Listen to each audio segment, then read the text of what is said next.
common mistake yang pernah dilakuin sama new product managers gitu selama ini ada nggak sih apa aja kayak gitu? Oke, ada beberapa yang udah mungkin terlintas di pikiran gue sekarang. Yang pertama ya, kalau menurut gue, mungkin ini nggak cuma PM ya, tapi kita semua sebagai manusia, kita terlalu cepat untuk melangkah ke solusi tanpa kita mencari tahu apa sih masalah yang sebenarnya terjadi gitu. Dan ya itu bahaya gitu, karena sebenarnya gini, bayangin ada orang yang bilang dia butuhnya A gitu. Tapi ya sebenarnya itu hanya akan menyelesaikan permasalahan pada saat itu. Tapi basic problems-nya itu lebih dalam lagi, itu untuk menyelesaikan masalah A, B, C, dan D. Yang kebetulan disampaikan hanya A saja gitu. Atau kita salah menangkap, kita salah salah salah mencari tahu gitu, bukan cari tahu. Kita salah apa ya? Salah-salah persepsi lah. Oh, masalah yang kita coba selesaikan B, padahal masalah yang terjadi adalah A. Itu satu. Itu common banget menurut gua. Kedua, ketika kita menjelaskan sesuatu ke engineers, again, tadi gue bilang, mereka mungkin udah katam dalam hal technical things. Tapi mereka nggak tahu kenapa kita ngelakuin ini, kenapa kita harus mempercepat ini, gitu. Kebayang nggak kalau gua nggak tahu dan gua nggak punya passion di situ, ya meskipun kita bicara profesional ya, ya gue mungkin akan bekerja setengah hati gitu. Atau kalaupun ya gue maksimal, ya ala kadarnya. Tapi di sini kita mau membangkitkan sense of ownership gitu. Dan PM juga butuh untuk punya extreme ownership gitu. Terus yang menurut gue juga penting, kita secara komunikasi ada dua jenis kalau menurut gue. Pertama, di internal squad itu sendiri, contoh engineers, designers, kita nggak bisa mengkomunikasikan dengan baik. Mereka bingung, mereka nggak ngerti, atau mereka nggak dapetin sense-nya dari kita. Which is, ya itu akan berpengaruh banget sama implementasi akhirnya. Atau kedua, kita nggak mengkomunikasikan solusi yang udah kita buat ke stakeholders kita. Gitu, contoh, gue ngerilis fitur A, tapi tim customer support nggak tahu. Tiba-tiba pas sudah rilis, ada customer yang komplain, kok A nggak jalan? Lah, customer support nggak tahu dong, nggak tahu apa-apa. Terus dia tiba-tiba nanya, emang kita ada fitur A ya? Lah, padahal udah rilis, katakanlah rilisnya mungkin minggu lalu. Karena nggak ada komunikasi itu, jadi miss gitu. Terus, oh ini, yang juga nggak kalah penting, curiosity gitu. Jadi, ketika kita bicara tentang membuat solusi dari suatu problems yang ada, jangan pernah batasin diri kita dengan hanya satu specific solution. Dan jangan lupa untuk berpikir secara lebih luas. Contohnya, ketika kita bicara halaman login, nggak cuman bicara happy flow login, tapi gimana caranya kalau seandainya user lupa password, atau gimana caranya kalau user salah masukin password, salah masukin lebih dari sekali, salah masukin lebih dari 3 kali, atau gimana kalau ada kemungkinan orang ngelakuin fraud atau abusing. Jadi dengan pemikiran-pemikiran yang lebih luas, kita bisa mempertimbangkan skenario-skenario itu. Kira-kira gitu sih Mbak Des. Oke, banyak ya, I mean kayak banyak mungkin case-case atau skenario yang mungkin kejadian tuh banyak ya. Oke, nah tapi Mas gitu, sepengetahuan aku kan ya, jenis-jenis bisnis kan banyak banget tuh, ada yang mungkin B2G ya, B2B atau B2C dan sebagainya gitu. Tapi mungkin kita highlight-nya di B2B dan B2C aja gitu. Ada nggak sih suatu perbedaan, how to develop a product yang B2B dan B2C dari, yang lo lihat gitu? Oke, to be very honest, mungkin gue belum pernah ada pengalaman di B2B ya, tapi gue lebih banyak di B2C. Cuman mungkin dari basic pemahaman yang gue tahu kali ya, B2B product management, menurut gue, mereka tuh mungkin mirip dengan project managers gitu. Jadi ya, tapi tetap ada point untuk membuat requirement. Cuma kliennya mereka udah lebih clear. Contoh misal, produk kita akan digunakan oleh company A. Jadi solusi yang akan kita berikan itu solusi untuk company A. Tapi biasanya B2B product managers ini juga udah punya basic product. Contoh misal produk investasi gitu. Kita udah punya basic produk investasi itu sendiri. Tapi mungkin ketika kita kerja sama-sama company A, mereka butuh adjustment. Kerja sama dengan company B butuh adjustment. Tapi minimal sudah ada A-nya itu sendiri. Sementara kalau B2C product management, contoh gue ambil misal aplikasi buku warung. Aplikasi buku warung bisa diakses oleh seluruh warga negara Indonesia selama mereka pakai Android apps. Itu pinter-pinternya CPM gitu untuk gathering apa sih masalah yang harus mereka bereskan.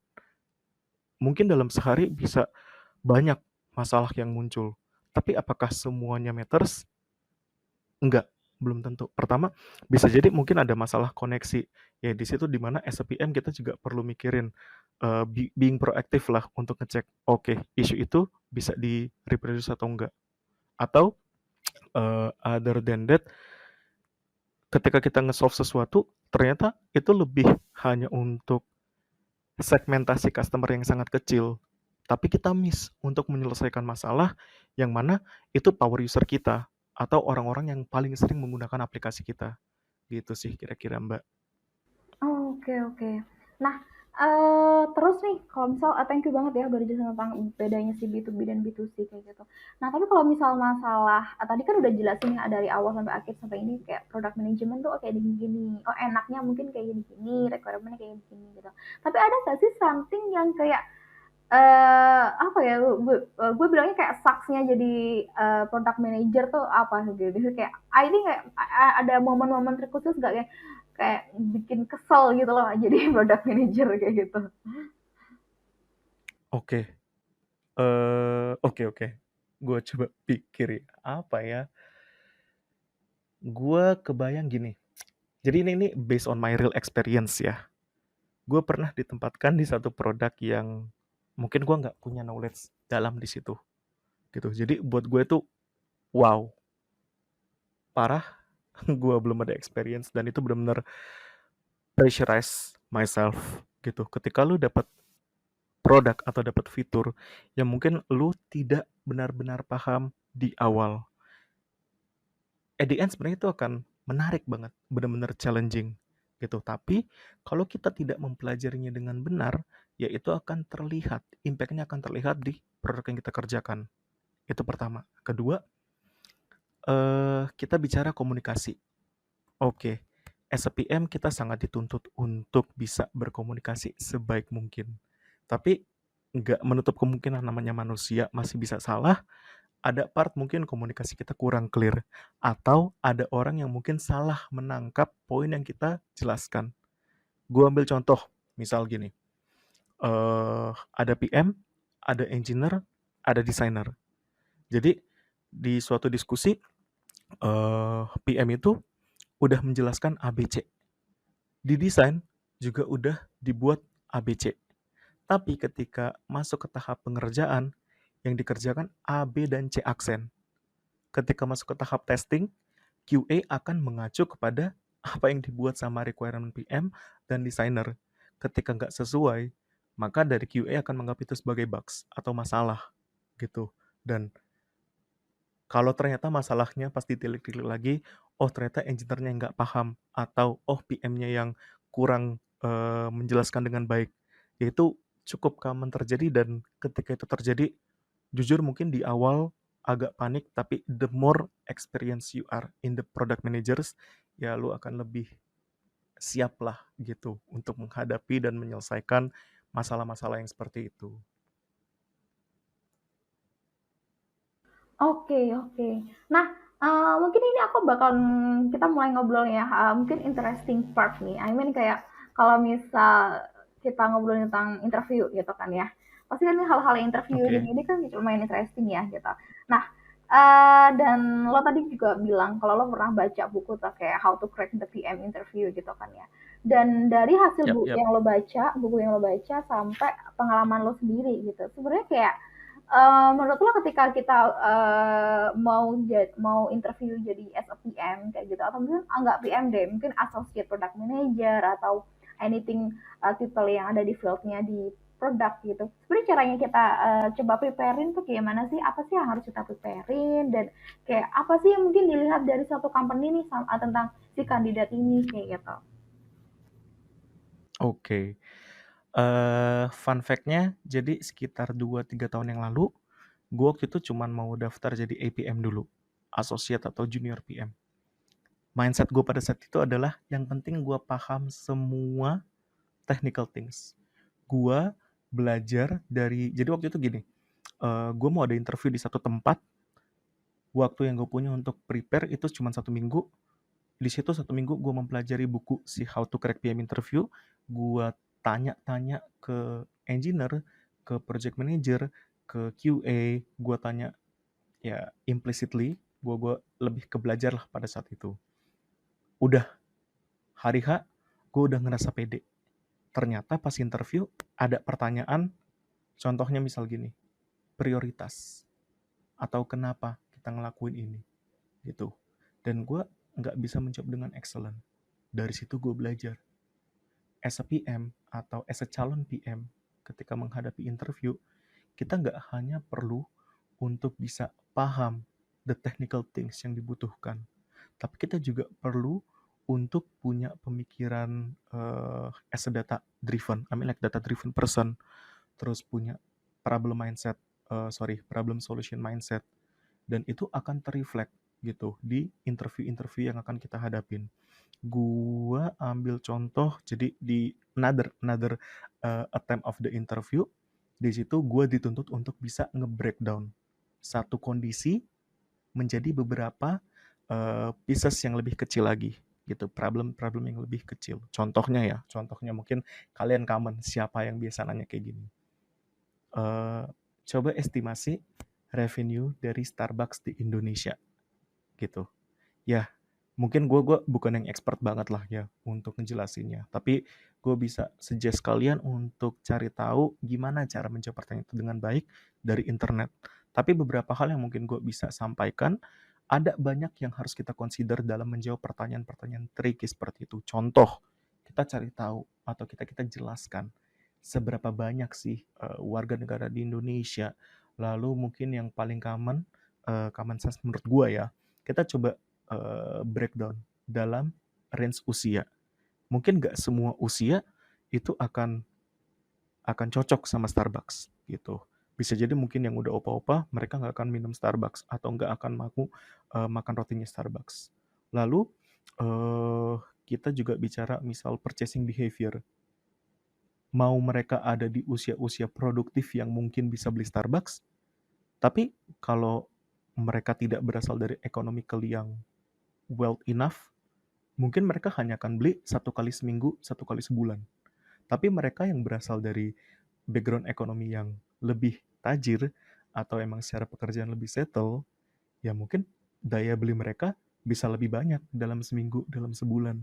Dan itu akan impact. At the end kita bisa kasih tahu, oh oke, yang kita butuhkan dalam setahun misal, ini loh jumlah eh, gelas yang dibeli gitu. Terus pintarnya kita juga untuk making sure harga yang mau kita pakai apa. Dari situ ketahuan lah revenue-nya gitu. Terus familiarize, sorry, coba familiarkan diri kita dengan hal-hal seperti building empathy terhadap customer kita dengan data analisis gitu.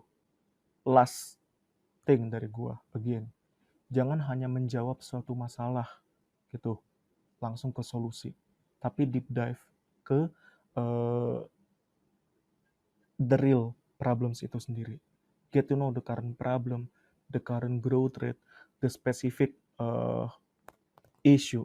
Karena sebenarnya mereka itu nggak mengincar jawaban benar atau salah. HR, user, mereka lebih mau tahu pola berpikir kita. Kira-kira kalau kita udah di assign project tertentu, kita bisa dilepas nggak sih? Atau seberapa independenkah kita? Ya, kelihatan dari pemikiran-pemikiran kita. Gitu sih Mbak Des. Oke, cool, cool. Oke, eh berarti kalau ngomong interview pasti kan bisa ngomongin tentang company juga gitu kan ya. Dan sekarang lo ngomong lagi di buku warung. I have My last question is, are you happy in Buku Warung? Totally. Why Jujur so? ya, menurut gua ya, karena gini, eh kesenangan terbesar atau apa ya, yang paling besar menurut gua. Pertama, gua join di sini as a founding team. Gue punya visibility yang begitu besar untuk bisa ngobrol langsung sama founder gue, Chinmay. Itu mungkin kalian familiar, Abinay. Terus gue juga bisa semudah itu untuk ngobrol sama head of product gue dan menyampaikan kira-kira kalau sesuatu itu udah berjalan dengan baik atau belum. Dan kalau enggak, gue bisa menyampaikan juga.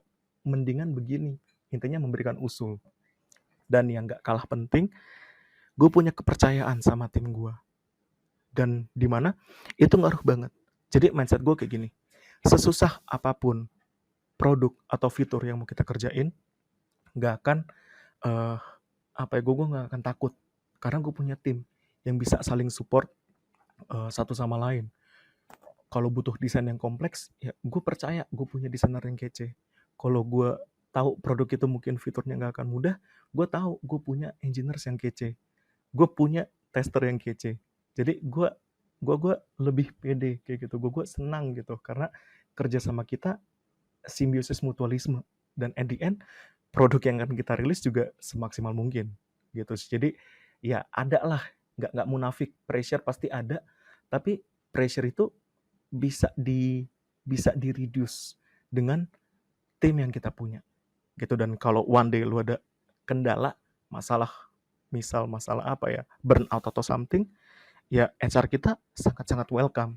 Bahkan ya kalau gue in my case, gue bisa ngobrol langsung sama founder gue dan ceritain masalah gue. Dan mereka bisa bantu untuk menyelesaikan. That's all sih. Kenapa gue seneng banget kerja di Buku Warung. Asik ya, oke. BTW kelihatannya kan asik nih gitu kan ya. Nah, bagi para mungkin yang lagi dengerin gitu kan ya, gue kayak pengen dong juga join di Buku Warung kayak gitu. Ada ini nggak, gimana sih caranya apply di Buku Warung? Atau ada any website yang bisa didatengin sama kandidat-kandidat nih? Oke, jadi kalau untuk website mungkin gue share juga ke Mbak Desti, tapi gue coba sebutin ya.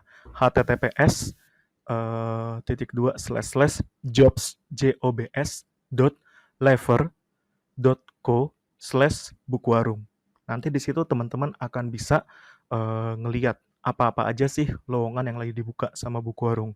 Kalau bicara strategi, ya apa yang tadi gue jelasin aja di awal. Karena semua yang gue jelasin di awal itu, semuanya itu adalah segala sesuatu yang memang kita cari di Bukuwarung.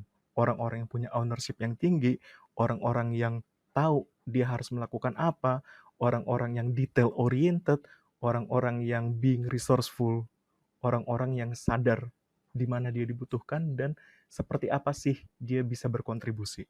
Itu dari gua. Wow, oke oke, keren keren. Oke, mungkin ini kita kan udah ngobrol lama ya dari tadi gitu ya, dan mungkin sekarang udah Yes. masuk ke closing gitu. Kalau ada ini nggak, mungkin di akhir kita ini ada suggestion gitu sama pendengarnya kita, kok oh bagi orang-orang yang pengen lagi mau start karirnya di produk kayak gitu. Oke. Mungkin mungkin ini nggak cuma produk ya, tapi lebih ke general. Pertama, get to know your career path, your passion, kesenangan kalian ada di mana gitu. Dan carinya itu sampai ke perintilan-perintilannya. Apa yang dibutuhkan dan kalian ngelakuin mapping ke diri kalian. Katakanlah misal requirement ya. Apakah kalian sudah memenuhi requirement A, requirement B, requirement C? Kesenangan juga. Apakah kalian sudah senang dengan requirement A, requirement B, requirement C? Kalau belum, ya means you have to invest to yourself. Nah, di sini nih, kalian bisa mungkin spend some of your money, mungkin ya bahkan ada mungkin yang gratis gitu. Kalian cari-cari di di internet, ebook-ebook yang mungkin gratis atau kalau harus berbayar, ya udah beli aja online course kayak Udemy gitu atau install aplikasi. Yang penting sesuai dengan kebutuhan kalian. Spend specific time. Gua kemarin abis denger YouTube, gue lupa spesifiknya apa, tapi intinya dia bilang gini, eh gimana caranya kita mau moving ke a new journey kayak gitu ya. At least dalam sehari kita spend 2 sampai 3 jam untuk belajar. Ketika kita udah katamin itu, the next kita spend untuk apply dan ya masuk ke situ kayak gitu ya, mendalami lah. Kira-kira gitu sih Mbak Des. Spend to yourself, it's important. Invest juga ya, yang paling penting juga ya, invest in yourself juga Yes. gitu. Oke, Yes. nggak boleh pelit buat diri sendiri ya, karena itu kan buat kita sendiri ya ke depannya ya. Yes. Yang Oke. paling make sense, contoh misal dengan kita memahami itu, ini nih mungkin buat semua teman-teman yang bisa bikin senang juga. Ya, dengan lu paham lebih banyak, ya kemungkinan besar gaji yang bisa lu dapat lebih gede kan, kasarannya gitu. Ya, nggak ada salahnya untuk bersusah-susah dahulu, ya nanti kita akan menuai gitu. Entah itu gaji yang lebih besar atau kepercayaan dari orang-orang lebih banyak. Itu aja sih Mbak kalau dari gua. Wow, oke oke. Oke, jadi kayak ini udah kayak hampir 53 menit dan kayak isinya tuh daging banget sih menurut gua kayak apa yang lo bilang dan lo ceritain kayak tadi. Oke, thank you banget ya Mas Hendy apa untuk sharing kita kali ini gitu bener-bener lengkap daging dan kayak informatif banget sih dan kayak inspiring banget sih buat gue bagi orang yang gue tuh nggak ngerti tentang produk I mean kayak gue ada di luar produk manajemen kayak gitu. Thank you banget ya Mas Hendy untuk waktunya. Oh iya, btw teman-teman, di peduli digital ini kita lagi ada kayak aku tadi bilang ya, kita tuh sekarang lagi ada di minggu-minggu bulan-bulan untuk apa ya, kita benar-benar ngadain banyak event di product management temanya gitu. Dan salah satunya yang mau upcoming adalah short bootcampnya kita gitu. Dan kebetulan short bootcampnya kita ini diisi sama Mbak Ade Putri nih atau panggilannya Ciko. Dia ini product manajernya di Flip gitu. Pasti teman-teman pernah denger ya Flip itu apa. Kalau misal kita mau apa transfer gitu kan ya transfer ke bank beda rekening kita kan biasanya kita bingung nih aduh bayar lagi gitu kan ya nah pakai Flip kan gratis kayak gitu. Nah Mbak Ade Putri ini bakal ngajarin kita nih tentang detail product management dari awal itu selama 4 hari teman-teman dari tanggal 2, 3, 9 sama 10 Oktober kayak gitu.